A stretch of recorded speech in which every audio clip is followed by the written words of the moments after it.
गव्हाच्या व मैद्याच्या पुऱ्या तुम्ही खाल्ल्या असतील नाही, पण तांदळाच्या पिठाच्या पुऱ्या शक्यतो जरा कमीच आहे. मग वाट कसली पाहताय, ट्राय करा लगेचच. एकदा या पद्धतीने खुसखुशीत आणि खमंग पुऱ्या ट्राय करून बघा.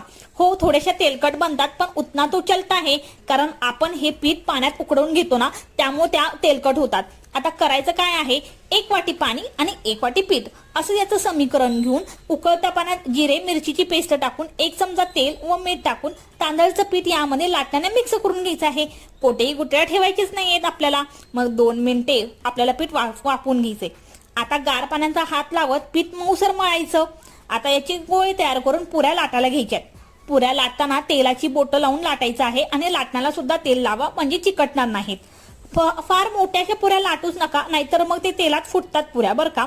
थोड्या जाड ठेवा, एक एक करून तळा. मस्त अशा खमंग कुरकुरीत छान पुऱ्या तयार होतात. तुम्ही कुठल्याही भाजीसोबत आवडीनं खाऊ शकता.